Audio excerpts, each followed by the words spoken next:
there. Today we're going to continue on with the boy in the back of the class. This is chapter 13. This is called The Something That Changed Everything. That night, after Ahmet told me about his sister Sarah being in the sea and not knowing if his mom and dad were alive, I had trouble getting to sleep. My mom always tells me to count sheep when I can't sleep, but I find sheep too funny. They look like clouds with legs, so I count leopards instead. They're colorful and look serious, and I can't remember how many leopards I counted to, but it must have been more than 200 before I finally drifted off. By the time morning arrived, I was so tired and my legs moved so slowly that when I got to the bus stop, it was late, and Tom and Josie and Michael had already left. I didn't mind because getting on the bus on my own is fun.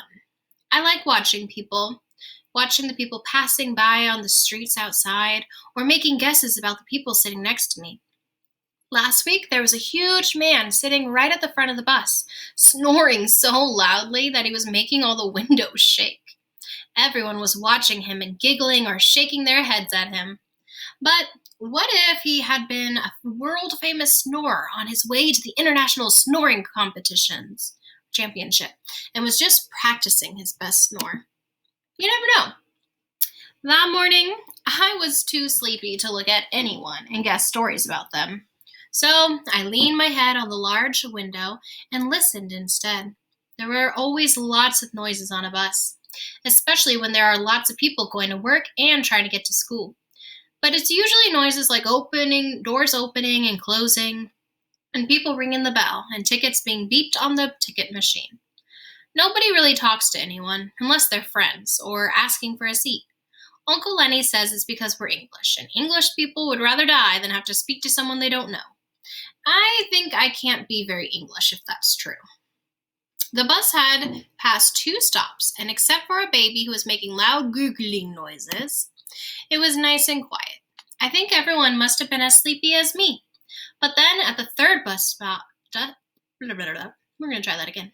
But then, at the third bus stop, a woman dressed in a bright yellow coat and a man dressed in a suit came and sat in front of me, and, picking up the free newspaper laying on both their seats, began talking loudly about all the things they were reading. At first, they talked about the economy being broken by rich people who weren't always paying their taxes and hiding all their money away in a place called offshore. Then they talked about a princess who was going out with an actor, and they didn't really like, and the famous singer who was just arrested for hitting someone. I was starting to fall asleep again when the man suddenly said something that made me sit up in my seat and listen just as hard as I could. "Oh, ain't it horrible?" the man said. "Look at what they're saying about refugees. Border restrictions as of next month. I knew this would happen." The woman shook her head, looking over his shoulder at the paper. "Those poor people! Where are they meant to go? Back to the nightmare they left behind, or left to starve in France?" "Cheaper for us to leave them in France," the man said, shaking his head. "Says here the borders will be closed by the end of the month, so that's all the racists made happy again." The woman tuttered. "Rescuing kids out of the sea one minute, and then telling them they can't be helped the next. Some of them might have family here. Poor things. That should count for something." The man read the newspaper for a few more seconds and then said, "Well, apparently not. Says here we've already taken in a few hundred, so we're not going to take in any more. Doesn't matter how little they are." It was my stop. As soon as I got off the bus, I ran as fast as I could to school. My heart was beating so loudly that I could hear it in my ears, but I didn't care. If what the man said was right, then after next month, Ahmet's mom and dad would never be allowed into England, and Ahmet would never see them again. I needed to tell Tom and Michael and Josie about what I had just heard, and I had to tell them everything without Ahmet hearing. But when I reached the school gates, the bell was already ringing and the playground was nearly empty. I ran to the classroom just before Mrs. Can started taking attendance. "Hey, Milo, please don't bark." She looked at me with a frown, but didn't say anything. "Where were you?" whispered Josie. "We waited until the second bus came." I was too out of breath to say lots of words, so I just said, slept late. That morning, Mrs. Kahn put us into 2 big groups so that we could write a play on the story of Romulus and Remus and then act it out. It's a legend about 2 baby boys whose mums hid them in a basket and sent them far away so they wouldn't be killed by people who were jealous of them. I guess the refugee boys, like Ahmet was, and except Ahmet's mum didn't put him in a basket. He just came in a boat. Mrs. Cohn and Miss Hemsey said Ahmet could join the class on this project, so Ahmet and Tom were put in my group, and Michael and Josie were put in the other group.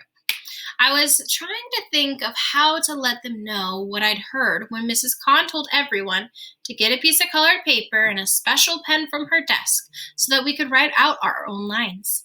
I decided to take an extra piece of paper, and while everyone was busy looking through their textbooks to find out which character they wanted to play, I quickly wrote a top-secret message that said, I heard something on the bus. We mustn't tell Ahmed about it. Meet me in the library at break time. Top secret. I folded the message up until it was so small that I could fit it in my hand. And when Mrs. Kahn and Miss Hemsey weren't looking, I passed it to Tom. Tom looked around, and when nobody except me was watching him, he opened it and read it. Then he gave me a nod, and pretending to need another piece of paper, he went up to Miss Kahn's desk and gave Josie the note on the way back to his seat. Then I saw Josie read the note and quietly and quickly pass it to Michael, who dropped it on the floor.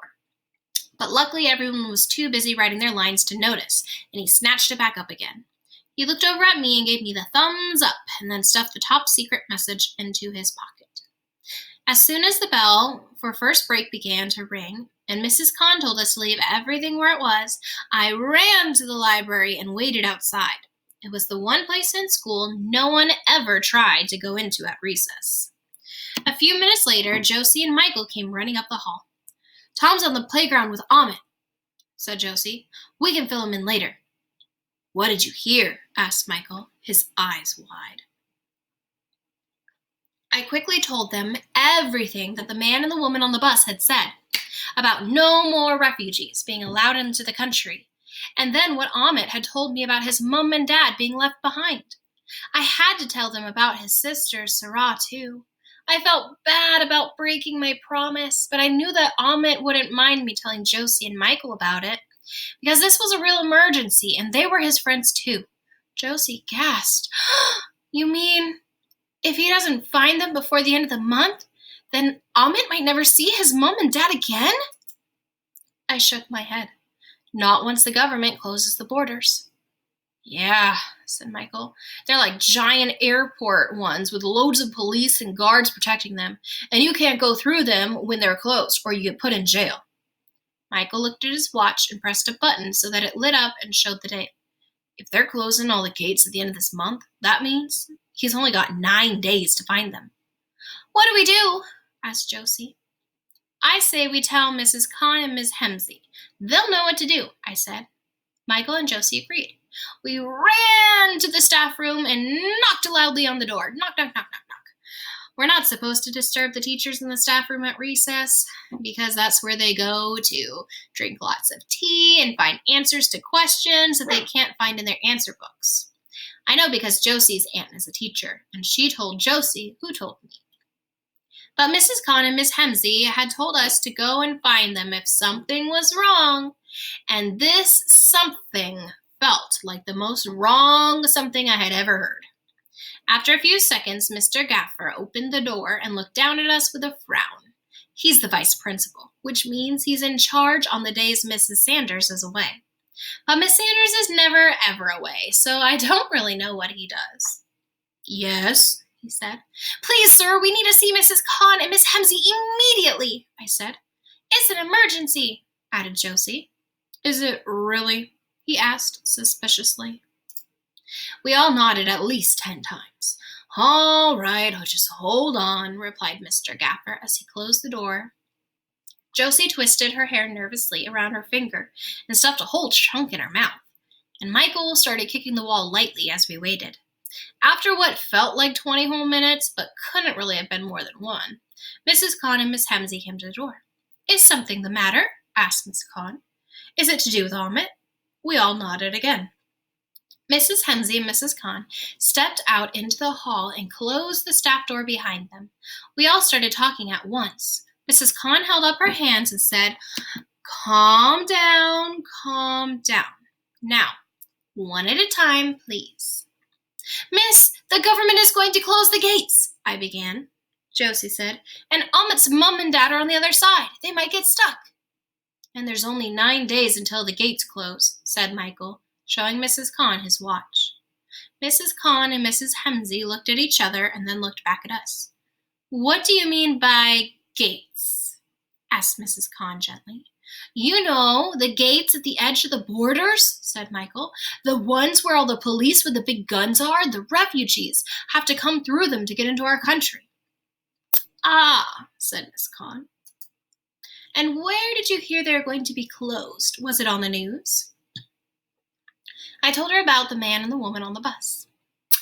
"I see," said Miss Kahn. She was quiet for a moment, and I saw her give Miss Hemsey another look. Then she said, "Amit is a lucky boy to have such caring friends, but you don't have to worry at all. His foster mother, who you've seen coming to pick him up every single day after school, is here to look after him until his family can be found. And she's working with some very smart people to try to help Amit find his family just as quickly as possible." We all looked over at each other in surprise. So the woman in the red scarf was Amit's foster mom? Everything was beginning to make sense, and all of our questions were being answered too. "Smart people like who, miss?" asked Michael. "Well, smart people from the government," said Miss Kahn. "And the lawyers and some powerful, kind-hearted ministers who are working in Parliament, and charities too," said Miss Hemsey. "That's right," agreed Miss Kahn. "They're doing everything they can to make sure Amit's mom and dad are found. That's their job." "But what if they don't find his family before they close the gates?" I asked.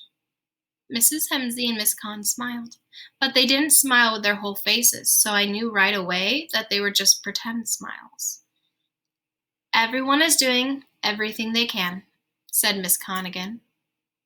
Miss Hemsey nodded and then looked at me and asked, "Amzit spoke to you about his family and about what happened to his sister?" I nodded and suddenly felt nervous. I had promised Amit that I would keep a secret, and I hadn't. Miss Hemsey smiled and said my name softly. "That's a good thing," she said. "A very, very good thing." The bell rang, and Mrs. Kahn made us promise not to upset Amit by talking about the border gates or telling anyone else about his sister. We all promised, and Miss Kahn said, "Everything will be fine, you'll see." I nodded, but I didn't think she sounded very sure. In fact, I didn't think everything was going to be fine at all. Not if Amit didn't find his family before the gates closed. That afternoon, we told Tom what had happened, and we all came to a decision. We were going to try to help instead. And to do that, we would need to go on our first ever top secret mission. Tomorrow we will read about the 3 plans.